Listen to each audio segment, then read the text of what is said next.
Series Revisited. I am Carker Gold, your host of this series in which we will be reading every single chapter of the Bleach manga, providing critical analysis of the art and narrative, as well as personal response to each of these chapters.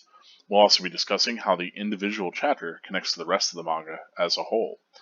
As usual, we begin these videos with a reading of the chapter that we are currently discussing for the episode.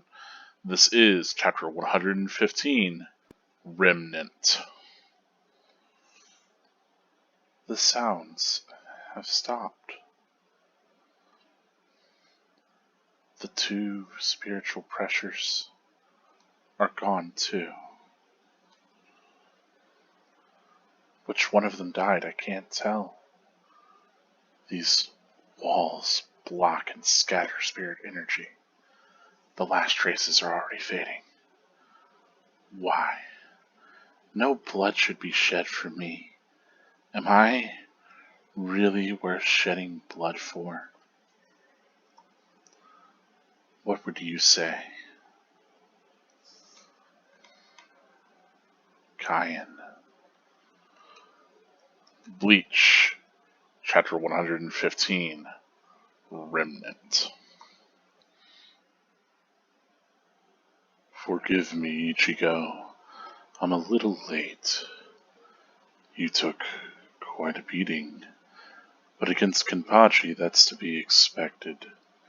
You did well fighting him to a draw. Don't worry, I won't let you die.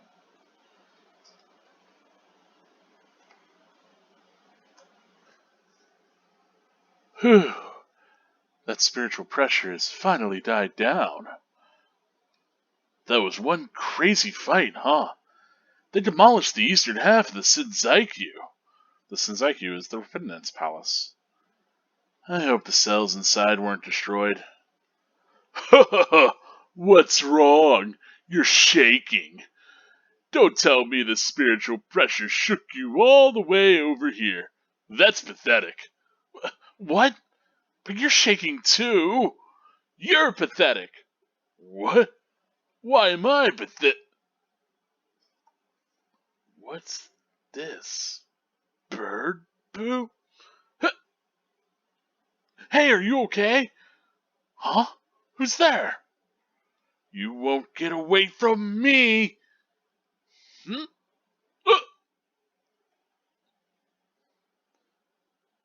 Mr. Ganju, you didn't have to be so rough. Gosh. Shut up. What was that drug? This? It's called Shinton. It's a kind of tranquilizer. One drop on the skin and a person with low spirit energy will get dizzy and pass out. What the heck are you doing carrying around a thing like that? Why not? But it won't work on strong people. Alright. This is the last door. Shutter type, huh? So, how do we open it? Don't worry. Huh? I borrowed a spare key from the cell lock storage room last night in the underground waterway. Are you sure you should have done that?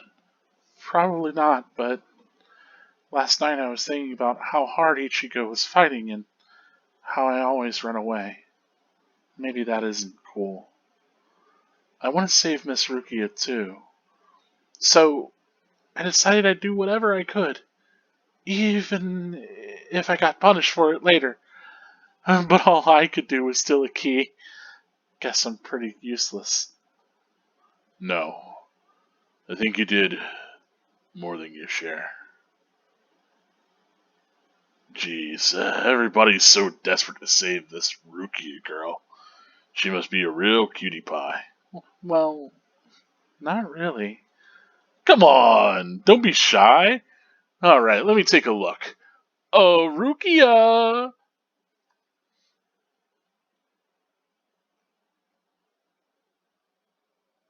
Who are you? Are you with Ichigo? It's me, Miss Rukia! You're alright, thank goodness! Hanataro, what are you doing here? I'll tell you later. Come on, hurry, Mr. Ganju. There's no time to, um, Mr. Ganju? What's wrong? Mr. Ganju? Hello? That pattern, the tumbling current of the fallen heavens. Are you one of the Shiva family? Huh? What? You know her? Yeah, I know her. How could I ever forget that face? She's the Soul Reaper who killed my brother. What? What are you talking about, Mr. Ganju? Miss Rukia would never... The wounds on my brother's body were from a sword. His throat was slit, his chest was punctured. If he'd fought a hollow, he wouldn't have died from wounds like that. Besides, she admitted it herself that night. She said she killed him. It's all right, Hanataro. He's right. Miss Rukia! If you're of the Shiva family, then your older brother, Kai Shiva, did indeed die by my hand. Hey! Do what you will. I won't stop you. Kill me if that's what you want. But please stop, Mr. Ganju! That's not what we came here for. We came here to save her, remember? Mr. Ichigo entrusted us with her life. The two of us. What? Something's coming. Oh, it's...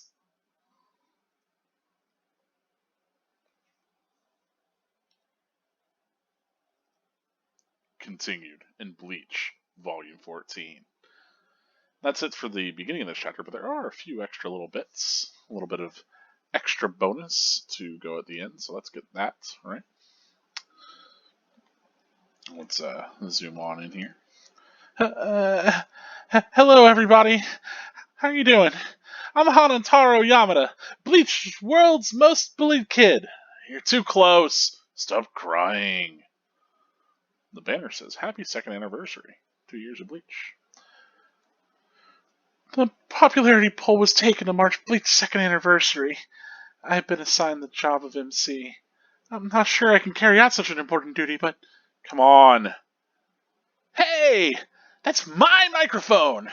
No wonder I couldn't find it in my dressing room. That makes my life. Give it back! So anyway, here are the results of Bleach's 2nd popularity poll. Here's 1 through the 10. Darn it! Ah! Why didn't you guys invite us? Who's the weirdo in the bandana in the panels in 1 and 2? The one acting like one of the leads? This is the Bleach popularity vote. 2. The results. In first place, with 7,388 votes, is Ichigo Kurosaki. Following up in second, we have Rukia Kuchiki, followed by Abarai Renji. And then in fourth, Kisuke Uruhara. In fifth comes Gin Ichimaru. In sixth, Toshiro Hitsugaya. In seventh, we have Hanataro Yamada. In eighth, Uryu Ishida. Ninth, Momo Hinamori. And 10th is Byakuya Kuchiki. Meanwhile, the 1st to 10th place finisher's dressing room. Phew, finally. Mr. Yamada, the host, Mr. Cohn, would like to see you. Please follow me. Huh? Me? I wonder what it is. Ladies and gentlemen, this is a most auspicious occasion. We're here to announce the results of Bleach's 2nd popularity poll. Perhaps you're wondering why my face is so grim on such a joyous day. It's all your fault! Con, 11th place. Ooh! I could have finished in the top 10 if it weren't for you. You think you could just show up and steal my votes. This is what you get. But Captain Hitsugaya and Captain Ichimaru just showed up too. Why aren't you complaining about them? Shut up! They're captains! Captains are okay! What if they hurt you, you fool? Are you as stupid as you look? Anyway, featured on the following pages are all the losers who placed below 12. We've got Orihime in 12th place and Chad in 14th. Too bad we weren't in the top 10. There's Tatsuki in 20th place and Keigo in 21st, with Mizuru in 28th. Yahoo! You see that, huh? I beat Mizuru. I finally beat him. I did it! Shut up, man. Sorry, Mizuru. From now on, I'm the more popular one than you. That's okay. I beat you in everything else. Like, say, life. Ha!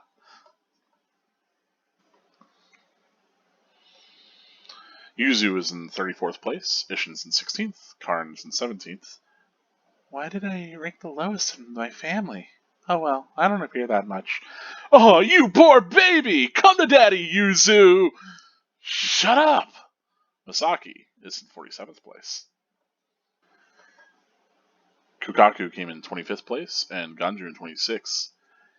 You've been in the manga a lot lately. Why are you ranked so low? Sheesh!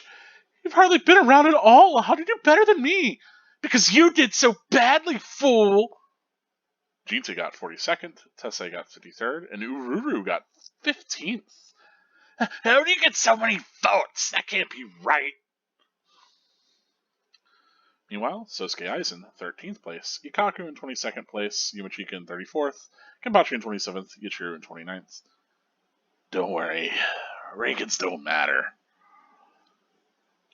Izuru Kira, he came in 18th, Yorichi came in 19th. And finally, the complete rankings are on the following pages. Art dates go out to Mr. Nakano, the hard-working editor who spent sweat-filled nights with a bloody nose to compile all the votes into a chart. You guys better read it carefully. And we will. So, here is the full Bleach popularity vote to the perfect list. Of course, at the top, we have Ichigo Kurosaki, the most popular character in the manga. I mean, he's the main character, come on. But that's followed by the rest of these folks. We have Rukia, then Renji, Kisuke, Gen, Toshiro, Hanataro, Uryu, Momo, Byakuya, Kon, Orihime, Aizen, Chad, Ururu, Ishin and Karen, Kira, Yorichi, Tatsuki, Keigo, Ikaku, Kubo Tight coming in 23rd, cinching it right above Zangetsu himself. Kukaku Shiba, followed by Ganju, followed by Kenpachi. From 28th down, we have Mizuru, Yachiru, Zenosuke Kuromadani, who you may remember is, I don't know if Zenosuke is anime only. No, he did show up for a little bit in the manga, actually, so far. He showed up in a little bonus bit. He is the Soul Reaper that is replacing Ichigo, or really replacing Rukia in the Karakura town, right? Anyway, we have Bonnie, that is Ganju's boar pig. We have Nemo Kurotsuchi and Renji's attendant, tied for 32nd. We have Yuzu Kurosaki and Yumachika Ayasagawa, tied for 34th. Shunsui and Chizuru are both tied for 36th. Tetsuzaimon Iba in 38th. We have then followed by Matsumoto, Akon, the handstand sculpture, Jinta, Tsubaki, Soifan, Zangetsu the Sword, tied with Donkanoji, Masaki, tied with Shuhei Hisagi, Yuichi Shibata, that is the parrot, and the last Princess and Dragon at 50th. And I can't even fathom what Princess and Dragon's a reference to. Huh. Weird. 21 votes. It's significant enough. I'm just blanking out entirely. For those that had lower, I will go over a little bit of these. You know what? I'll just go talk about all of them. You just fast forward if you don't want to hear me just say a bunch of names. Let's see how many of these I can pronounce. We have Minos Grande, which is more popular than Keigo's older sister. Tessai, and he's tied with a champion sculpture. We have a tie between Jidanbo, the gorilla girl who beat Tatsuki in Nationals. There's Ryo Kunieda, Misato Ochi. Those are two of the schoolmates, I believe. The school principal and Ruki's drawings are tied. Sora and Benihime. Benihime being Kisuke's Shikai, his sword release, right? And Sora being Orihime's brother. There's Hironari Horiuchi, who's a character I do not recall at all. Enraku and Hawk, Taichi Miyamoto.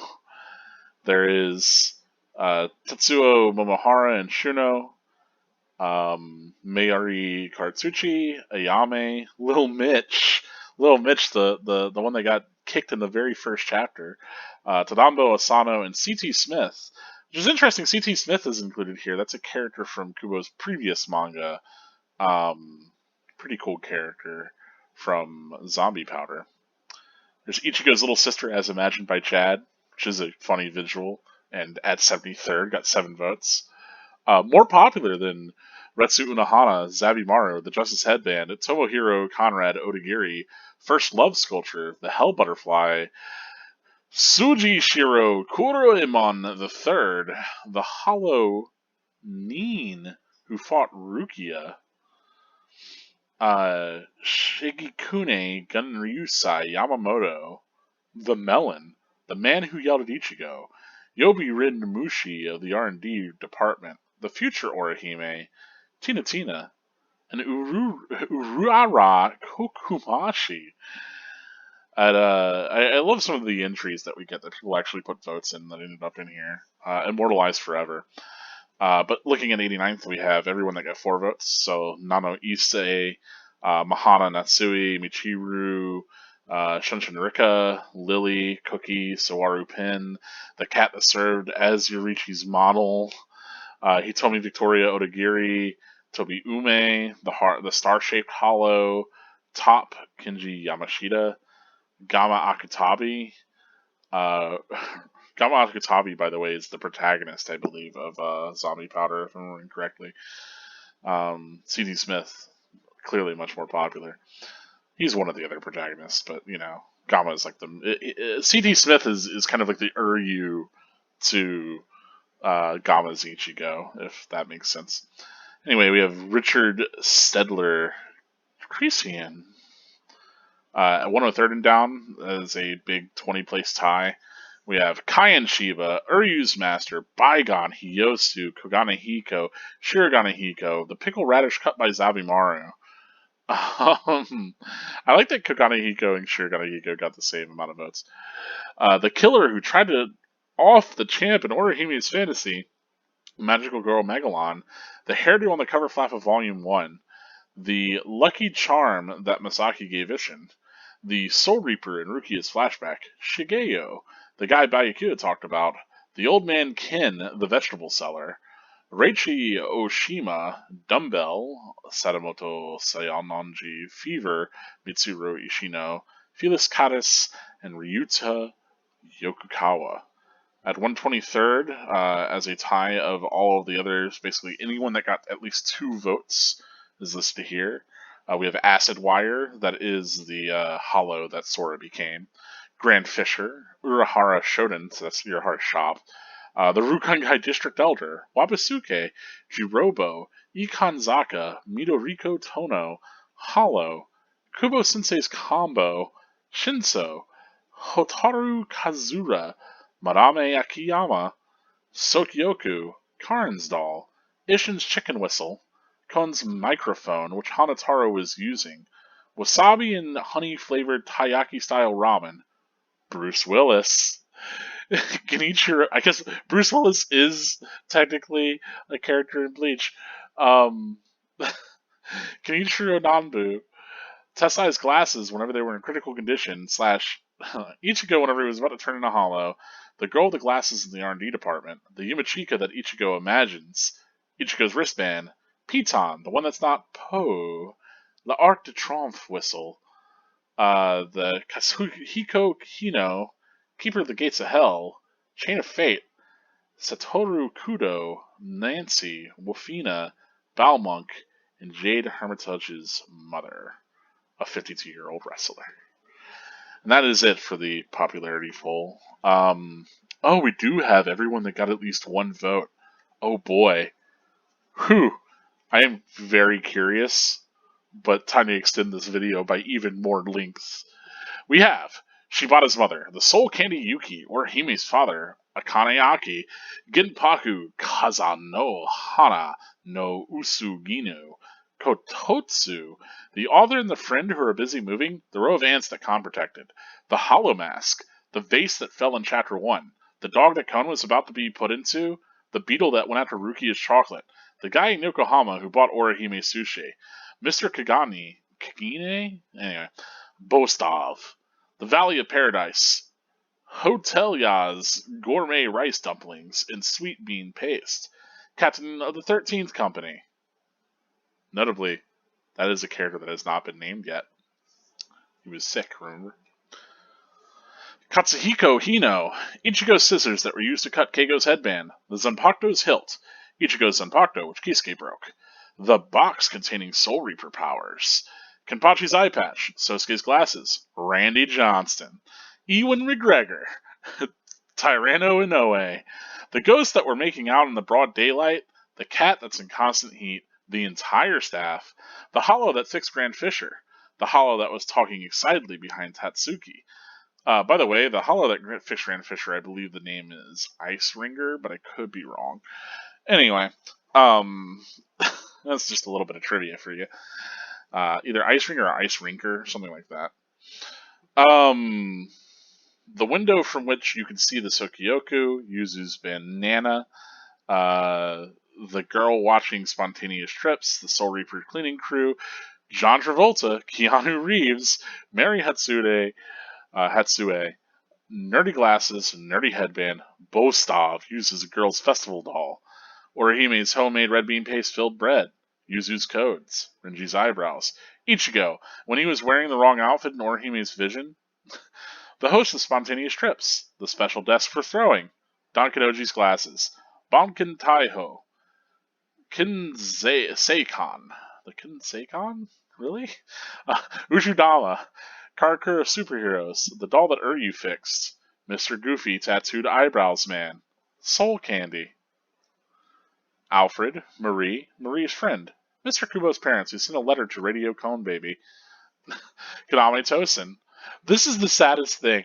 This is the fact that this is like full of joke characters and nonsense, like one votes, and then Tosen, all alone in the sea of other like people that showed up for one panel. I guess Tosen hasn't done very much at this point, but still, one of the captains of the Gotei 13 reduced to a one voter. Oof. I mean, some people make entrances like Ichimaru again. They're in the top 10. Other characters like Tosen, you get one vote. Anyway, Makoto Sino, Komamura. Interesting. Komamura gets named here by name, but I don't think has been named in the actual manga yet. Kind of neat. Hozuki Maru, Soul Candy Chappie, Marianne, the Mel Ghost in Chapter 2, the Kurosaki parents, Byakuya's attendant, the Mask Ishin wore, Masaki's poster, the Scream t-shirt, the 3 students that were in Karin's class, the Soul Reaper who takes care of Renji, Gonzalez Jim, Hinagiku, Fishbone D, that's the first hollow that shows up, by the way, that Ichigo fights, the Soul Reaper who gets his Zanpakuto broken by Chad, Urahara Shoten's summoning cannon, the grandfather and boy during the blackout, the watermelon poster, Mizuro's souvenir from Phuket, a woman's bulge, the mod Kanpaku with the uselessly beautiful voice, all the Zanpakuto, the leeches that Shrieker spits out, Kojaku, Mikami, the guy who wonders if Orihime has a boyfriend, Rukia's Gigai, the dying message like summons method, the author's self-portrait in Volume 1, the warrior behind Kon, the guy who is eavesdropping on Renji and Sosuke, Toshiren, the Soul Reaper on the right in panel 4, the third page of Chapter 86, the good-looking Soul Reaper, and the front on the right of panel 4 on the 16th page in chapter 92. The Hollow that Uryu defeated, Kaneda. The Moaning Patient, Lil-Yama. The Soul Reaper that Ichigo steps on, Hiroyoshi Kato, Hamaya. Kazuya Usaka, Takeshi Nakadaira, it's Nakadaira, Marita, Ryohei Toba, Shorty, Yachiru's nickname, Kei Uehara, Donnie, Heita Tojoin, Pinta, Sakari Takami, Jaguar Junichi, Jaguar Junichi, everyone's favorite Bleach character, Elwood. Elwood is the other protagonist from, I'm pretty sure his name, that's Elwood. It's the other protagonist from Zombie Powder. Amantine, Emilio, Joanne, Kotono Tsujigami, PD Type 25, Rachel, and Shimizu Akai. So there you have it, the results of the second Bleach popularity poll. The higher rankings fluctuated a lot due to the appearance of Soul Society's Soul Reapers. Yet Ichigo and Rukia's popularity was firmly set. As the author, I'm pleased. Like last time, someone voted for Kisuke several hundred times. There are so many votes that we couldn't get an accurate count. Someone also voted for Keigo 50 times by sending in 50 handwritten, hand-drawn illustrations and messages. There are countless votes for rare characters who didn't even have names. It was fun for me, but Mr. Nakano, who had to check them, was seriously about to cry. Personally, I thought the vote for Jaguar Junichi was funny, but it's obviously against the rules, so those won't count in the future. Okay, until next time. Here is the data of Bleach. And we get a little write-up for our 13 court card companies. Kenpachi Zaraki, 11th company. 202 centimeters tall, 108 kilograms, date of birth November 19th. The captain of the fierce 11th company. Tall, with strange hair, he wears an eye patch and has intimidating presence. From ZARAKI, Northern Rukon-gai's 80th district. The only person ever to become a captain of the 13 companies without taking the enlistment exam. More about that in the future. He set his hair himself each morning. Sometimes Yumachika tries to do it for him, but he always refuses because he thinks that's gross. The bells are braided into his hair so they won't fall out. His theme song is Super Predators by Massive Attack, recorded in Mezzanine, Japanese bonus track. He has no favorite food. He doesn't like natto, fermented soybeans. He can never eat it because he can't cut the sticky threads. You know, this whole chapter we were wondering, if Ichigo, this whole chapter, this whole volume, if Ichigo can cut Zaraki, but it turns out there's something Zaraki can't cut at all. It's natto's sticky threads. Anyway, in the 13 court card companies, we have Yachiru Kusujishi of the 11th company. She's 109 centimeters tall, 15.5 kilograms. Date of birth is February 12th. The shortest and lightest member of the 13 court card companies. From Kusujishi, the 79th district of North Rukon-gai. Similar to Kenpachi, she's the only person ever to become an assistant captain of 13 companies without taking the enlistment exam. Her sword isn't very long, but its scabbard has training wheels because she pulls it behind her with a string instead of wearing it on her waist. Ikaku, who's good with tools, made it for her after she pestered him for it. Her favorite food is conpeto, a candy made by crystallizing sugar around a poppy seed core. Given the chance, she'll gulp it down like it's water. The 11th company crest, the symbol is the Noko Giriso, the yarrow plant. The motto is, Fight! Her theme song is Yoo-Hoo by Sora Izumikawa, recorded in Sorahei. And that is it, I believe. I think that's it. No, there's just a little bit more. Of course, Don Kanoji got 45th place, Karin got 17th, Uru 15th, and Jinta 42nd. You're not worthy of gold! Give up your gold status! Jinta, his ranking's only slightly lower than yours. So yeah, they're all giving old Don Kanoji a hard time because maybe he's not worthy of gold status. But here on Bleach Revisited, we're always gold, baby. Anyway, that's it for this chapter. It's a good bit extra at the end here, so thank you for bearing with it. I hopefully had the foresight to actually tab these so that you could just skip over the popularity poll if you did not want to remain for that part of the video. But let's get back to the beginning. Let's actually talk about this chapter. Let's discuss the art and the narrative. So chapter 115, Remnants. And the title alone gives me a couple of different thoughts. Remnant is somebody who is left behind. It's what remains, a remnant. It could be somebody or something. Typically, the idea is that a remnant is like something that remains after a traumatic event or something like that. So, in this way, Rukia could be the remnant of Ganju's past, right? From this violent incident, she and Ganju are the only ones left, but also there's this memory that's remnant from that. We could also be speaking towards just the characters that we have here, right? Who remains? There's, as we saw, we're not sure if Ichigo or Kenpachi are even alive anymore, and neither is Ruki on this first page. But also, and I say alive, it's weird, they're dead. I mean, they're spirits, but they're alive in this world. Anyway. I mean, you can die again as a spirit, right? You don't have a physical body, you have a spiritual body. That's all it is. Anyway, getting into this chapter, we start off with Rukia. We have that familiar window, the one that was voted in the character popularity poll. It got at least one vote, from what I remember. But it is the window that overlooks the execution site with the Sokyoku, right? So here we immediately are placed. We're given the typical Kubo type, top of the page, place setting. Instead of it being our usual kind of windswept clouds, instead we get the entrapment of the Tower of Penitence. And of course, we have Rukia here, and she's kind of focusing on the sounds of Ichigo's battle, right? She's been listening to kind of the roaring of energies that's really begun since Renji and Ichigo were fighting.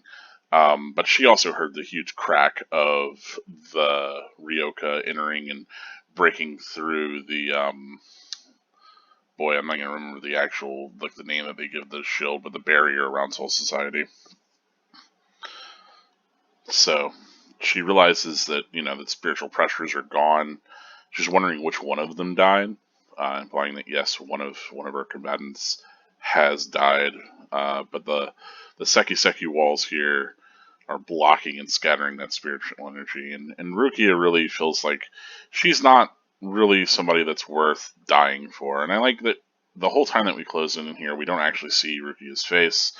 We get, a little bit of her expression, but we really get this idea that perhaps she actually has been penitent. Perhaps she feels like she is truly unworthy, or she's been made to feel like she doesn't have this sort of value. And she's reflecting, kind of somberly on Kayan, right? She wonders if Kayan thinks she's really worth dying. And she stands before the actual entrance, the door for the tower. And so remnant can certainly refer to, of course, these memories of Kayan, what's left of Kayan, right? Because it clearly affects both Rukia and Ganju differently. Rukia seems to have some sort of connection to this other Soul Reaper that she killed, or that she admits to having killed, right? Whereas Ganju, he's got this very pained memory of hating Soul Reapers ever since Rukia brought him the body of his dead brother, right?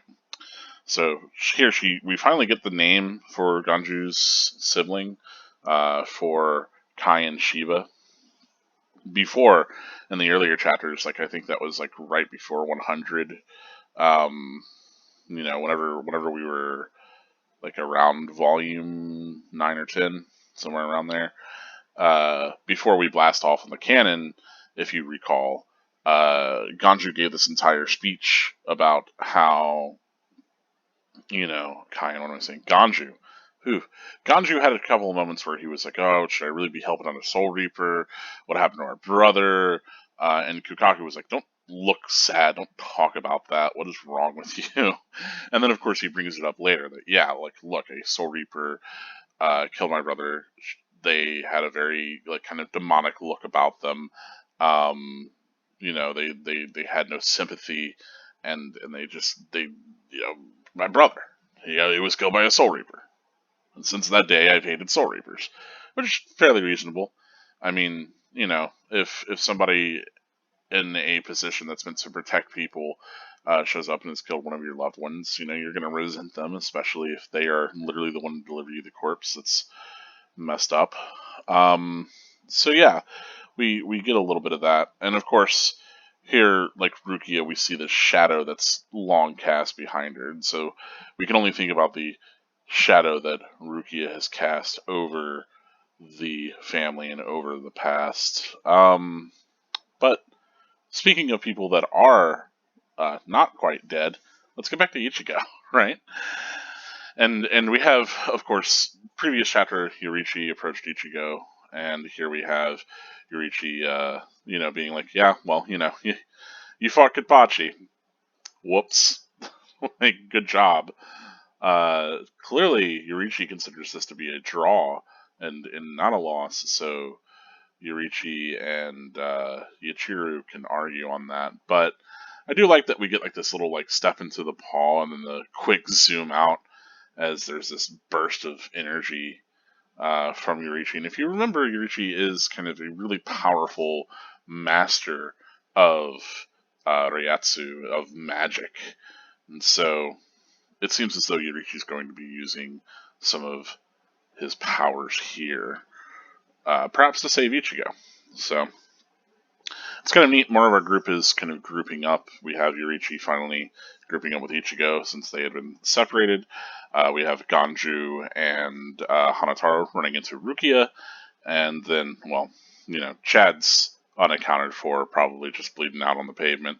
They did say to retrieve him and take care of him for the 4th Division. I do like this, and of course, Uryu and Orihime are still together. So our group has kind of coalesced. We used to have a couple different separations between everyone, especially if you include Rukia, but now people are coming together again. I was going to say, I really do like, again, Ichigo looking quite defeated here. I do like that they keep the detail of the cut across his cheek, right? His right cheek, where Kenpachi cut him during their exchange of cutting each other's faces. Yet again, Kubo just kind of being clear on his detail on these wounds. Yeah, I like how haggard Ichigo looks, like he's barely kind of holding on. We get some of the kind of dopey everyday Shinigami. We don't get to see these guys as often, quickly, Bleach starts to focus on the power dynamics of captains and vice captains, but I really do like every little glimpse that we get at, everyday kind of unnamed Shinigami. And these are the guys that are the guards to the Repentance Palace over here in the Senzaiku. And I like that, of course, our scene setting panel immediately gives us the very clear image of the Tower of Penitence. So once again, like, Kubo has built iconic enough structures that they can just be shown and you can immediately go like, oh yeah, this is where we are, I think obviously, like, the kind of industrial sort of unwelcoming barbarism, perhaps, I don't know, the way in which, like, some of these other structures look, like in this second panel here, that this house or this building behind the Shinigami looks particularly like someplace I wouldn't want to be. There's like this kind of brutalist style to a lot of the structures in Soul Society, a lot of the architecture. A lot of the buildings around Ichigo and Kenpachi's fight look like they were just kind of like inhospitable cubes of, like building structure just to be destroyed, but not something that someone would actually thrive in. But maybe that's the deal with the Senzaiku. Maybe that's just how it is. I mean, certainly in the Seirete, it doesn't seem like there's some places that seem a little bit more hospitable. Some of the barracks for sure, but not these structures. No. Of course, we get this little bit of interaction, and I like that. Like this guy comes in, and then we have like the entrance of a new character, then they're justified to the left for like this close up of their face, and whenever we get the close up of this guy's face, we get the drops of the anesthetic hitting his head. I like that he looks up and then faints, and then we have kind of these shots from above, grounding our perspective there, and I like the shot from below as he looks back up to see Hanataro getting by. The expression he has at this point, as Ganji like whips down and then runs over and knocks him, and I love that he does. This is a common Kubo thing, and I haven't really talked about it that much, but it's happened a couple times where somebody kind of gets hit almost in a comedic way and does like several backflips, like just rolls against the ground like this, like tup tup tup tup tup, flump. Yeah, it's something that we've seen a couple of times, and kind of hilarious that here the idea that again Ganju's elbowed this guy in the face so hard to send him flying back, like 4 paces. I do like that, of course, Hanataro points that out as he shuffles on down his own little rope. I love the little espionage that they're doing, right? Um, and I like that, like, even though this seems like a kind of planned, like, covert thing, like, okay, you take care of that card, I'll take care of this one. Like, you'll distract them, I'll knock out the other. Uh, Ganju has no idea what's going on with this tranquilizer, right, with the Shinten. Um, and I love that, like, he's losing his mind, and he's like, what are you doing with something like that? And Naruto's like, well, yeah, it doesn't work on strong people. But the idea of having like a tranquilizer or something like even an anesthetic, it's kind of like in real life, whenever somebody's being operated on, whenever you have to go through a lot of those procedures, you'll be given anesthesia, you'll be given, you'll be put under that sort of thing. I believe it's very similar to that. Of course, it doesn't work on strong people, so this is not a solution to their actual problems, but it is a way for Hanataro, who is not a physical fighter, to actually be able to deal with kind of some lesser enemies. Which I do like that, like, there is this application of Hanataro's medicine in an offensive way. It's kind of neat, because, the character has not been shown to wield a Zanpakuto, and in fact, I think a gag was made that he left it back. He didn't bring it with him, so it's like, well, okay, let's utilize him in different ways, and I appreciate that he isn't purely just a healer. And it reminds me a little bit of a sort of similar thing is done with Orihime, where she has these shields that essentially are, well, rather, she has these fairies that can reject things on other sides of a barrier, right? So she can create a barrier that rejects everything within it, essentially healing somebody, right? Rejecting the events that have affected them. She can create a barrier that rejects anything from passing through it, and then she can create a barrier that rejects everything, in its way, and makes slices through enemies. And so, even though it's ostensibly this like shielding and healing ability, it still can be utilized in this offensive way. And you see that sort of here as well with Hanataro, and I like that Kubo's able to push the different applications of abilities and powers and things like that. It's inventive. I don't know that we really needed a scene setting, here for the tower, since we're still in the same scene. But hey, it's fine. It kind of sells the grandeur of this moment, because this is something that we've been building up for a couple dozen chapters now. So it makes sense. Really, the last huge volume, Arc 2, has been focused on getting here, right? Of course, if you do remember those strange shaped keys, of course, Hunter reveals that he has gotten a key, and I like this kind of over the shoulder that we get this perspective from Ganju as Hunter looks over, and the little back and forth here, this camera pan around almost is nice, and I I think that Hanataro kind of laments that, maybe he's not capable of fighting. All he does is run away, and he wants to do something to be able to help. And I do think it's nice that, as he to like Hanataro is like so used to being like trodden upon that he starts to just kind of do it to himself. You know, he's so used to being punished. Uh, Even for things that he shouldn't be. So he's like, well, I'm going to do whatever I can to save Rukia, but all I could do to save was to save a key, and then he goes into like kind of self punishment, right? He's like, well, I guess I'm useless, haha, almost anticipatorily, and I like that Ganju expresses that, nah, he actually is an asset. I appreciate that, Hanataro deserves some appreciation. He gets some in this popularity poll. He comes in the top 10, so clearly there's people that appreciate Hanataro Yamada. I do like the kind of opening of the seal, and then we cut to this perspective from inside, right from Rukia's side, as our characters kind of come in. I like that. It's kind of sad, Ganju's like, oh, she must be really cute, and Hanataro's like, yeah, well, not really. It's like, come on, man. Like, ouch. Like, imagine being Rukia. You're sentenced to execution. The first thing that you hear from anybody out after like that meeting, with Renji, the first thing that you hear is this Jack, this loser, this jackalope coming in being like, "Oh, Rukia must be cute," and like a Hanataro, whose voice you recognize, being like, "Oh, not that cute."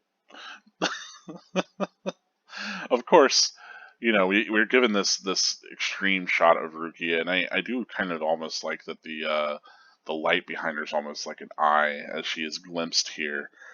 We finally get to see Rukia's entirety, not just like a different shot of her. We get to see her face, and Ganju's expression immediately becoming almost fish-like, but very serious, right?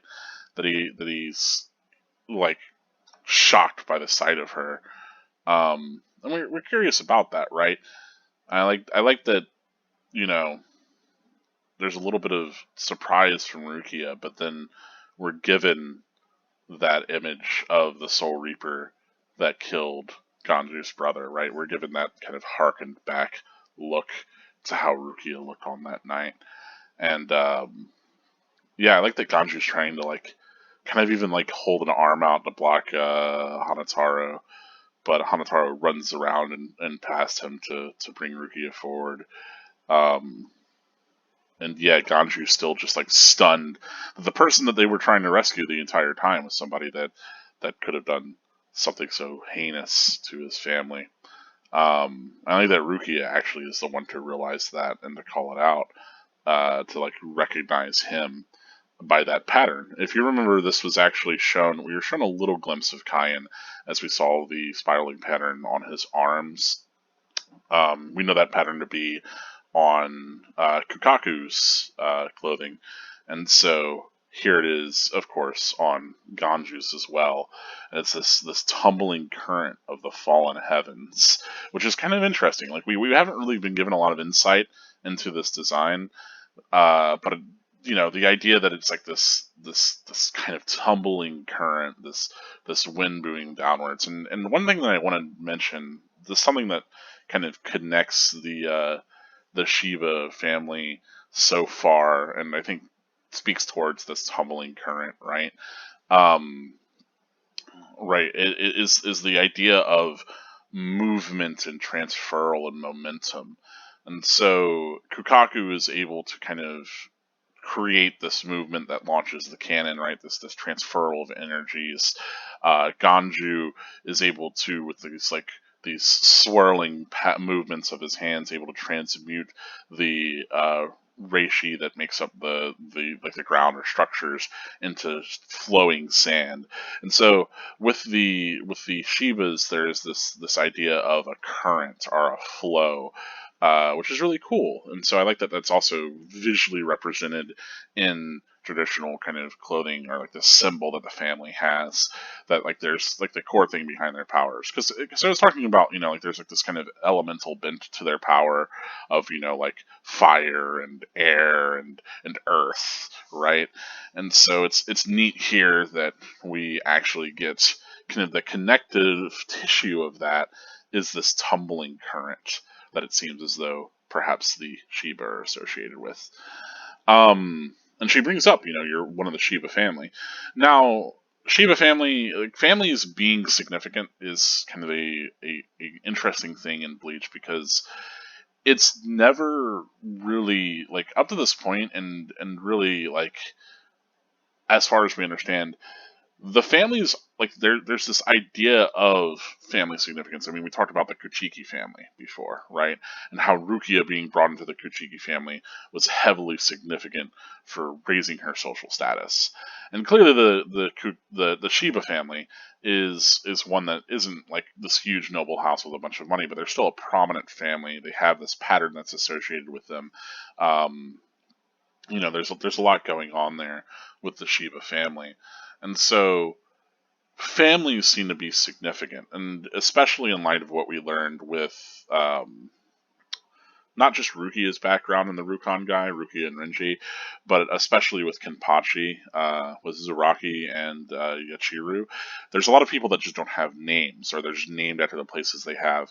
Again, nobody really has families in the Soul Society, because most people that are denizens of this place are just spirits that have part of the reincarnative cycle, right? They typically don't find, the Soul Society is massive. It houses all the dead souls, right? That aren't like currently reincarnated. So the idea that like basically family ends up being this interesting hierarchical structure, because it's a number of people that have come together under a similar name to achieve some sort of goal, right? Whether or not they're actually like literally, blood related, because certainly you can have children in Soul Society the same way that you would have children in the real world, right? It's not just like one for one transfer. You could maybe incarnate that way as well, but yeah, it's interesting that like there's these structures of family, and those structures are more significant because it's especially among the uh, Soul Reapers, among the Shinigami, you're not likely to pass on. Whereas the average person might be killed and then pass on that way, or there's just a need for a soul to pass through to keep the balance of souls on either side. It seems like Shinigami are largely kind of outside of dying the hollows and things like that. Are Rukia killing them? It seems as though there's sort of a difference in which Shinigami are allowed to kind of persist and exist in this spiritual world for longer, so they're functionally ageless or immortal, more or less. Like, we haven't heard of anybody dying of old age within the Seirete, right? Or within like the Gote 13 or within the Shinigami, really within any of the spiritual world.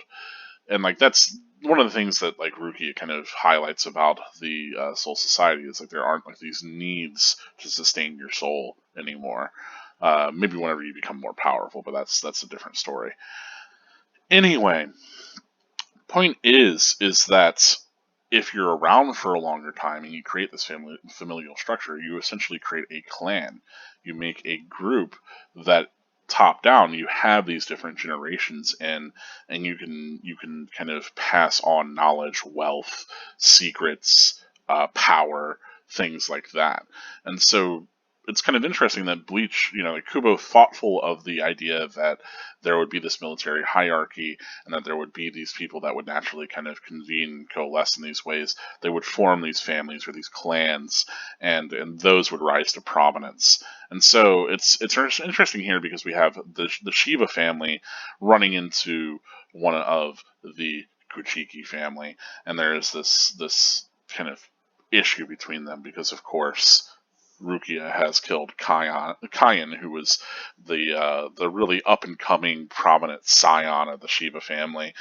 And again, this touches on one of Bleach's core themes, the idea of people's relationships, not just to each other, but to those who have passed away. Both Rukia and Ganju have a very different relationship to Kaien, who has passed away. I like the intercuts, kind of flashbacks here between like current day and previous, and I like that the way that these were shown were with these kind of gridded lines across. I don't know if it's also cast in grayscale. I don't think maybe it is, but maybe the lines just give that illusion. I'm not sure. Anyway, of course we get those flashbacks to a younger Kaien, or not Kaien, what am I saying? A younger Ganju as he's panicked over seeing Rukia and, of course, his dead brother, and we finally get that full shot. And I think this is I mean, it's been a while, but this is the first time that we've actually seen Rukia depicted with her Zanbakuto in a long, long time, right? Since like chapter 1. So here she is. Interestingly enough, the guard here for her Zanpakuto, I don't know if that's actually meant to be her guard or if she's actually just carrying Kaien's. Like if that's meant to be Kaien's. Because I don't know that that's the same design that she had in chapter 1. I think this is meant to be Kaien's sword that she's carrying along with his corpse. Of course, excuse me. We understand Ruki to have like maybe a little bit more of a nuanced relationship than having just killed this guy brutally, right? The fact that she's reflecting on Kaien and thinking that she's not really worthy of being shed blood over, maybe at least shows that she has some regret over these actions, or still holds them significant to herself to this day. She's not completely the heartless person that perhaps Ganju sees her as. Of course, the very shocked Hanataro.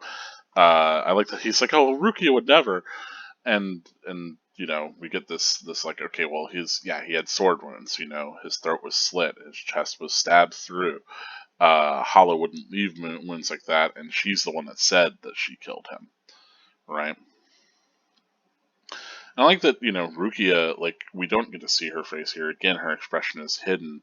And then we get this very serious and kind of sinister. It harkens back, honestly, it reminds me of the way that Rukia was often depicted in the first few chapters, right? That she had kind of a more sinister look at times. And so it's interesting to see Rukia in that light once again. And perhaps it's reflective of the sort of Rukia that she was before she met Ichigo, before Ichigo affected her. Perhaps Rukia is the type of person, or was the type of person, that would kill a fellow Shinigami for whatever reason. Or at least wanting to present herself that way. But we know that Rukia has had some level of trauma. That she'd been struggling like with a couple of different things, so we understand her to be a little bit more nuanced than just being like at the beginning of the series, someone who is a member of the Kuchiki family, looks down upon others and is willing to kill anyone. But she certainly has become a lot more like genial and considerate through her interactions with Ichigo. At least it seems to be the case. But I love, this sinister looking Rukia here, and that like flies Ganju into this rage, right? And Rukia is like willing to die over the fact that she killed Kai and the fact that she affected him. So it's interesting, right? That she's like, look, kill me if that's what you want, because that speaks towards the fact that like Rukia is at a point where she's willing to suffer the consequences of her actions, be they actions against society, even though we know this to be a conspiracy, that her execution has been, made into a huge thing, that the punishment doesn't really fit the crime that she committed. But nevertheless, she's willing to kind of accept punishment for what is a societal flaw or faults or whatever, but also a personal one as well. Like she's truly in this place that she is not. She doesn't have a sense of self-preservation, but she's trying to do whatever she can to set things right.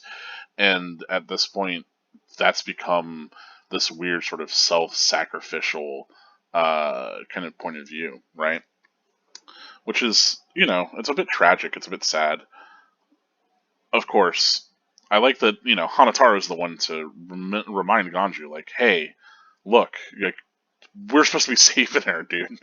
Like, and interestingly enough, like, Ganju came on this entire quest to try to see what made a Shinigami what they were, right? That like he was willing to accept like, okay, maybe I have a flawed view of Shinigami because of the narrow experiences that I had. Like I looked up to my brother and he seemed like the exception to things, but then after the brutal murder of my brother by another Shinigami, you know, I've always kind of distrusted them and disliked them and thought like, they weren't protecting us, they were just self-serving, all of that, right? And so the fact that, he went on this entire journey to try to, because Ichigo was the one, right? Ichigo was the one to convince him Shinigami could be different because Ichigo was so different. And so for Ganju to finally get here to the person that Ichigo's been trying to rescue all along, and for it to be the person that killed his brother, it's difficult for him to reconcile that this hasn't all just been kind of a large sort of farce, that this hasn't all just been Shinigami focused on their own self-preservation, right? That like this isn't just trying to keep Rukia from having to deal with even more of the villainous sort of actions she's taken to escape the sort of responsibilities that Ganji thinks that she should have to bear. But we see that Rukia is fully willing to kind of take those on. So Ganju's not engaging with the reality of the situation. He's acting purely motivated by these sort of personal feelings of loss and grief, and rage thereof. Of course, what snaps Ganju out of this entirely, makes him sort of fish-eyed again, is the immense Ryatsu of, Captain Kuchiki. And I love how even Rukia back in the background here is like, oh snap. Like she's pretty wide-eyed. Everybody is terrified as Byakuya appears on the scene. And of course, that's the end of the volume. I will take a little bit of time to talk about the bonus stuff right now, of course. So, this is just popularity contest, popularity poll. I like the gag here that Hanataro is the one that hosted it because he got more votes from Kon, and now Kon's gonna like knock him out, take the microphone back. Of course, Hanataro. I said he came in 10th. He came in 7th. Ooh, it's wild. It's hard. Like as a fan of Bleach, you're used to certain characters being very popular. Obviously, the Shinigami are incredibly popular, as you could see. Ichigo and Rukia are probably going to always be in the top 5, being that they're our protagonists. They're pretty well liked characters. They do pretty well. But yeah, Renji has quickly climbed to number 3, and then all the other characters here, with the exception of Uryu Ishida, are all Shinigami. And outside of Uryu and Kisuke, they're all Shinigami that are introduced. Well, I guess Byakuya as well, right? They're all Shinigami that have been introduced in this arc. So there's a lot of new characters here, and I really wonder with like this poll, how I guess the poll was run in tandem with the manga, and this is published because this isn't the weekly publication. This is the monthly, right? This is what was published in the trade, so or the tankobon. So this can account for everything up to this chapter, right? Because it's like, okay, well, how are people voting for some of these characters whenever they just showed up, or just became named like a chapter ago? But yeah, Hanataro, surprisingly popular, more popular than most of the rest of our crew. I do think it's a little upsetting, perhaps, that there's certain characters like okay, what has Momo really done to distinguish herself above Chad? Really? But there's people. Maybe she's cute. I get it. But yeah, I like that. everybody here is dressed kind of in these suits. I think it's a cute look. We got scarves for a lot of the characters. I really like Renji's koi hoodie. I think that's pretty cool. But yeah, it's neat. Of course, we get the kind of gag that Khan's upset that he came in 11th and Hanataro came in 7th and is sort of replacing him. I like to mention that, like, he's like, well, why aren't you complaining about the captains that one? It's like, are you stupid? Like, shut up. Don't complain about them. And, we get both of our kind of white-haired captains there. That's the trick, you got white hair, people will like you more. Or Amy and Chad being in 12th and 14th. I do like the characters kind of depicted alongside each other. I love that we finally get like the mention of, like, was it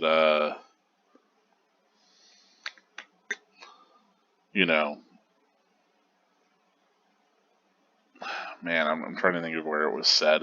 It said somewhere in here, like they mentioned, like, yeah, who are these guys that, like, I don't recognize, right? Kun's kind of talking about, like, all these different people that kind of came in front, and like there's obviously this kind of schism between, like, all the Soul Society characters who are newly introduced and a lot of the human characters that we haven't seen since this arc began. Of course, Yuzu ranks a lot lower because, yeah, she doesn't appear that much. She hasn't been really featured in any of these arcs. Whereas Karen and Nishin, of course, have a little bit of a higher ranking. Masaki all the way down in 47th. I think it is cute that both Kukaku and Ganju got ranked right next to each other, but I love Kukaku getting, like, just 4 more votes than Ganju's good stuff. Yeah, we get, like how dismal Yumachika is. Very cutely drawn Kenpachi and Yachiru there. Kira, notable amount of votes, though we have gotten a little bit more interaction from him. What's worth mentioning, and why I wanted to talk about these pages actually, is they give a huge shout out here to Mr. Nakano, the editor who spent all this time kind of compiling all these votes. And I will go down to it's mentioned yet again here, right? Where Kubo has this line where he's like, well, it was fun, but as Mr. Nakano had to check them all and was about to cry, and all of that. And so, notably, I think this is, I think it's Hiroyuki Nakano, but he's the editor-in-chief of Shonen Jump now. Like, he started as an editor in Jump around 2000, I believe. But yeah, like, he is now the editor-in-chief of Shonen Jump. In fact, a lot of the people that worked with Kubotai on Bleach are now in much more prominent positions in Shonen Jump. And there's speculation that, like, a lot of Bleach's kind of comeback or revival is owed to these people that have always sort of been in Kubo's like in his corner, right?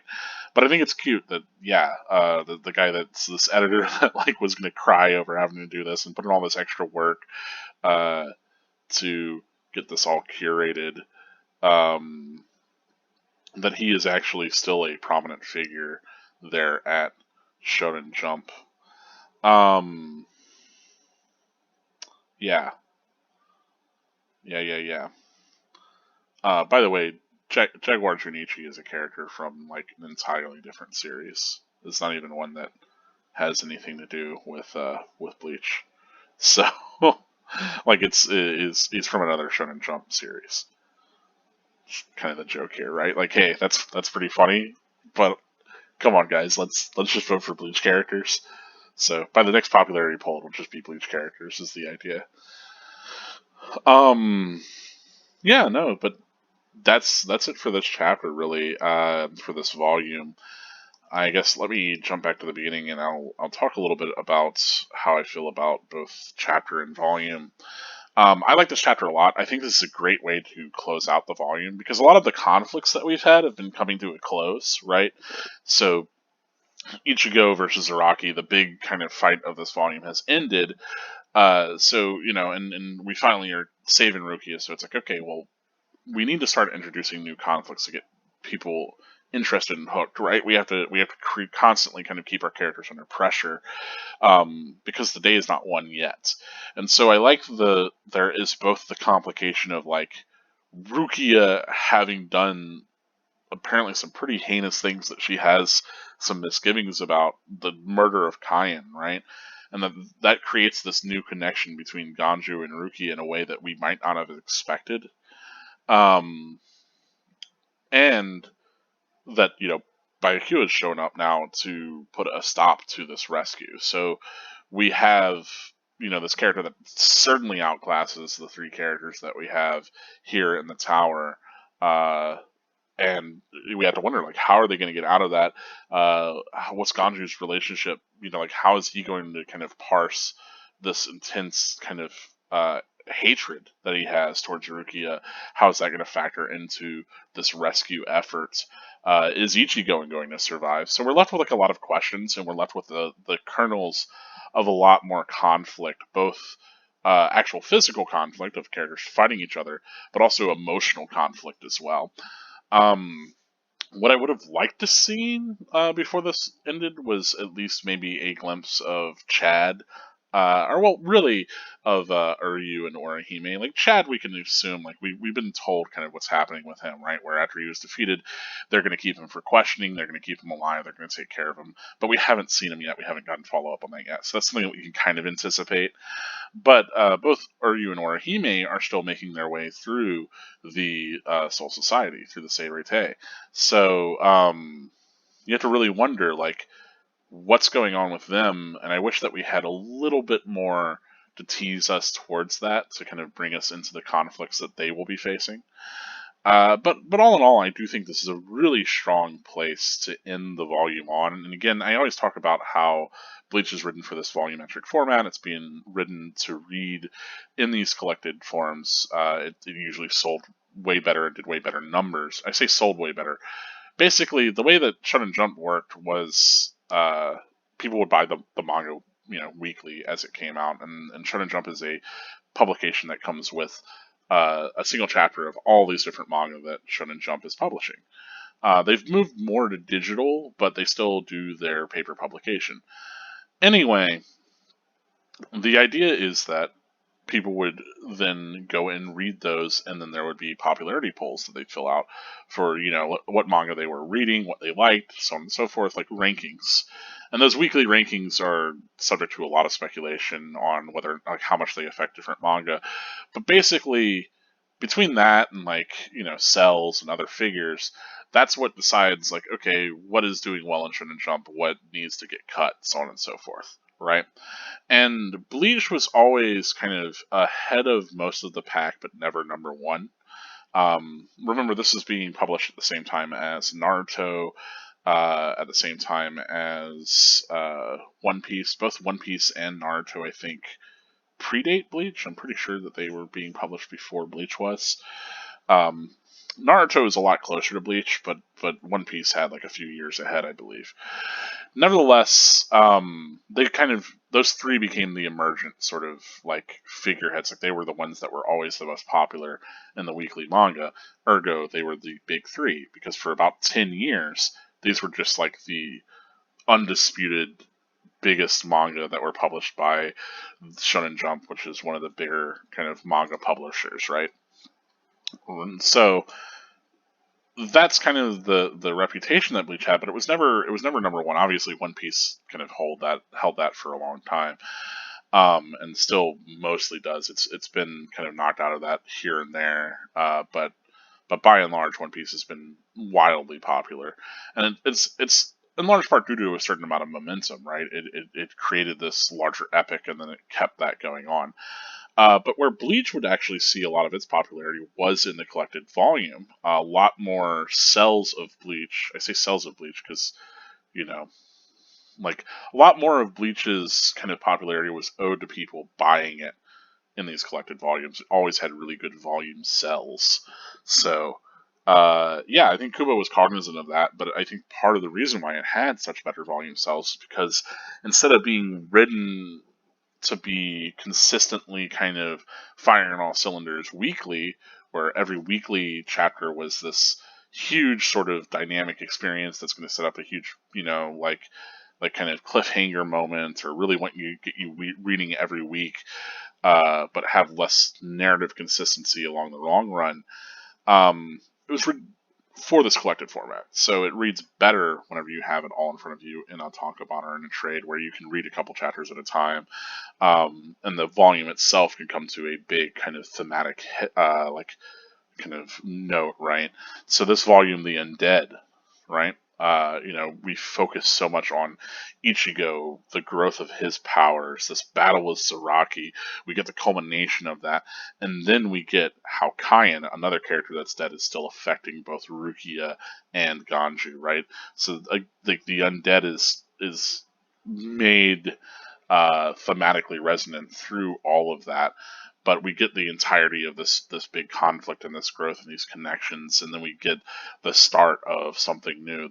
Again, those kernels, those seeds of a new conflict that we're going to be introduced into in our next volume. So I love that stuff. I think that's fantastic. I really like this volume. This is one of my favorite volumes of Bleach. Like just straight out. Like I would easily put it in my top 3 favorite volumes. I own a physical copy of it. I don't own a lot of Bleach. I've been making it kind of a priority for me. I get paid weekly now in the current position I'm at. So every time that I get a weekly paycheck, I've been trying to put aside a little bit and then ordering another volume of Bleach. So hopefully I'll have the entirety of the series before I finish this in physical, because I only have a few volumes here and there. I had to cut down my collection a lot between a couple different moves. I've never owned all of it, so it'd be nice to own all of it. But nevertheless, one volume that I have never given up since it came out, that I've owned for over 10 years now, is Volume 13, The Undead. Because this one's just killer for me. I love the volume cover. I love the conflicts that happen. I really love it really shows, I think, thematically a lot of the things that I feel like are resonant with me in Bleach, but also just in general working really well in Bleach. The art in general is really good. That's why I've stopped on this page that's not really showcasing very much of it. But I think really this volume for me is where Bleach really I was always kind of a fan of it, but whenever it came to Soul Society, um this is where I was really feeling it. This is where I felt like Kubo really had carved out a really unique space in what he was doing. Um, and really define that by these battles and everything like that, and the intrigue, the character relationships, all of that is coming together and gelling in a way that's really exciting for me. So yeah, I like this one. Let me know what you think. What do you think about Chapter 115 Remnants, as well as Volume 13? But outside of personal response, let us get into spoilers, because there is a little bit to connect to this, obviously, to the rest of the manga. There are things to talk about. So yeah, Rukia is wondering, who died. Obviously, we know that neither of them have, but both of them have been put pretty much near death. Interestingly enough, I think we'll talk about that next chapter, because I'm pretty sure that Yorichi brings Ichigo to a hot springs, and notably that reminds me of Tenjiro's hot springs. So maybe there's actually a connection there. Because notably, that happens again with Byakuya, right? Where it was assumed that he was dead, and there's a lot of outrage over that. But he's brought to Tenjiro's hot springs as well, and that's what helps him recover. So I wonder if there is meant to be a connection there, because that's something that, I don't know. I'll see whenever we get to that chapter. Nevertheless, this idea of if Ruki is worth being shed blood over, I don't know. I feel like Ruki kind of grows a lot from this sort of space of being upset over the past and everything. And I like with Kyan, like we've had a lot of mention of Kyan so far, but never has his name been dropped. And like Renji brings up, whenever he was like, oh, obviously, no wonder you have a connection to Ichigo. He looks like that guy, right? Because he looks like Kyan, right? He resembles Kyan, and there's a lot of like thought about like what is Ichigo meant to be Kyan reanimated, like Kyan reborn? I don't think that's the case. I think it's just that Ichigo is, his father is a Shiba. He's going to have some Shiba traits, so he resembles Kyan for that reason. But nevertheless, Rukia is struck by Ichigo maybe because he resembles Kyan, maybe because she sees this as a way for her to, she wasn't able to kind of save Kyan. She wasn't able to keep Kyan from dying. Uh, so perhaps if she's able to do that for Ichigo, that's some way that she can maybe make up for the sins of her past, or her failures. Really, I say sins. Like, I mean, she killed him after he became a Hollow, and he was asking for her to die, her to kill him. Right? We get that flashback later, but I'm pretty sure like that's the whole deal with like Metastasia and Kyan being controlled and all of that, and of course that's all an Eisen plot, and it's all connected. But like, yeah, I don't know.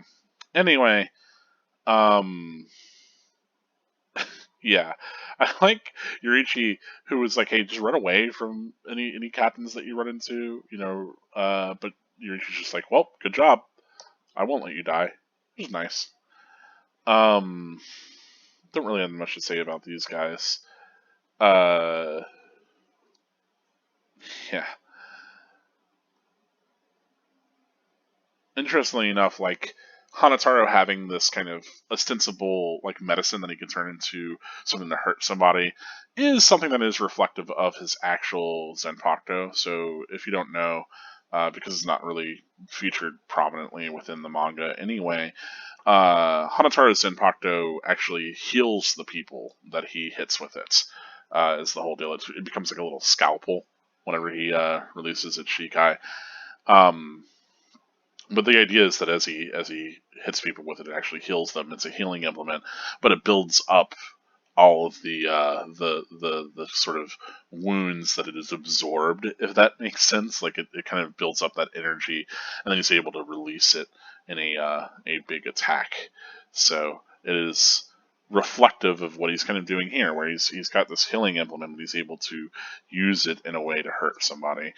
Um, push him too far. See what he'll do. Uh, of course, it's a shame that Hanataro features as prominently as he does here, but he kind of falls out of being a member of the cast after this arc. I know he does show up a little bit in the Arankar arc, and then we get him even a little bit, even in later arcs. I don't know if he does much in Thousand Year Blood War. I'm trying to remember. But yeah, he becomes very popular for a little bit here. But then we don't see him very much later. I think he's an alright character. I like him. I think he's fine. Of course, yeah. Uh, ba ba ba. Now, again, the tumbling current. I was talking about this in the analysis, but I really feel like that current, that idea of like this constantly moving momentum, and of course something tumbling of fallen heavens, right? The fallen nature of the Shiva family is also kind of cute, but this would have certainly maybe been their symbol, maybe beforehand. It's unclear. Before like the real like demise of their family or their fall from grace, but Kyan, he has a obviously his Shikai really leans into the current, right? He's got this constantly flowing water Shikai and these powers that are tied to water. And then Ishin has this constantly flowing fire. And in fact, as he's able to kind of use his blood flows into it and fuels the fire. So I like that in a way, all of the Shivas have like these different elemental techniques that are focused on some sort of current or some sort of flow. It's really cool, and I kind of think like Ichigo could have a little bit more of a connection to that, but I think it's fine that, maybe he doesn't. But it's neat that that is a connective kind of tissue behind all of the Shiba family. Of course, we get this kind of remnants, and it's interesting. I mean, this is something that's maybe a little contentious, and maybe gets like drafted in a way to favor Rukia a little bit more whenever we get the actual flashback of it. I always read, because like, I don't know, there's maybe conflicting narrative points, and I don't remember exactly how this plays out in the later flashback sequences that we get. But yeah, I don't know. Like, why would Ruki act this way? And because there's certainly people that I think maybe are a little bit in the right of saying like, okay, well, the later flashback stuff that we get for this doesn't really reflect what is here, and so then you have to wonder like maybe this was sort of where Kubo wanted to go with it, but then he decided to kind of walk that back. I'm not so sure. I think that these don't have to necessarily be conflicting kind of points in the narrative, but yeah, I don't know. It's something that like I'll have to look at whenever we actually get to those later chapters because I don't remember them all too well. Nevertheless, like I think that Ruki is dealing with quite a lot right here. So like her just saying like, yeah, I killed your brother, even though I know it was a hollow attack and I know that all of that was the case. I think Rukia still feels very kind of guilty about it, and is again, I think it's reflective of Rukia willing to shoulder the blame and pain for things that aren't necessarily her fault. That like she feels complicit in these things and therefore feels guilty and therefore feels as though she should take the brunt of the blame. Let's see. Yeah. Otherwise, I don't really have a lot of other kind of spoiler connections to mention. Um, I do think it's wild that the popularity contest does feature like Hanataro so high, but it makes sense. Gin and Toshiro and Kisuke are and Baikyua and Uryu. Honestly, like this is kind of reflective of where the popularity of a lot of the characters are going to be for a while. The Espada will upset that somewhat, but in general, outside of like a handful of the Espada, a lot of them aren't nearly as popular as most of the Shinigami, which is fine because they are more antagonists to be defeated rather than really join our sides. Um, yeah. Otherwise, there isn't very much to speak towards. I love Aizen's. I love all the characters' expressions, but yeah, Aizen getting 13th place and being like, woohoo! Yeah. I was going to mention, yeah, Komamura gets mentioned here. Because he gets some votes. Notably, I like that Akon getting 40th. There's somebody blowing like a leaf blower or doing operating some machinery outside, and this video is wrapping up. So I do want to say thank you so much for watching everything that we have. I didn't mention about the data of Bleach. I didn't talk about Zaraki and there's honestly not much else to really add here all that well, so that's fine. Anyway, that's it for this volume, folks. That's it for this one. I don't want to belabor what's already a pretty long video, but if you have watched this far, thank you so much. I really do appreciate it, and I appreciate you. Please give the video a like if you have not, if you've made it this far, and if you've been watching the entire series and you're not subscribed yet, please do subscribe to the channel. It does help get it in front of more people, and yeah, man, love Bleach, love this volume, and I'm loving it. Other ways that you can support, of course, is always through the Patreon. You can support with as much or as little as you like a month. That is available in the description for every video. You can find a link there. And currently on screen are all of the current patrons. So I want to give a huge shout out and thanks to the people that are there. I'm actually looking into ordering a new microphone for my setup. So that is something that will only really be possible thanks to the support that I have been getting from patrons. So I really do appreciate it. I've been putting that money aside. I've been looking forward to getting to make a purchase to actually benefit the quality of the channel. So look forward to perhaps a better audio setup soon in the upcoming month or two. We'll see. There's a couple different options I'm looking at. Anyway, the point is, thank you very much. You literally do improve the channel with your contributions, and I really do appreciate everything that you know y'all put in. I like the fact that Bleach is still something that people enjoy to this day. I think it should stick around. I think it's a great piece of work and really just fun to read. So, without further ado, this has been Darker Gold, signing off for this one, reminding you that spirits are forever with you. Stay gold.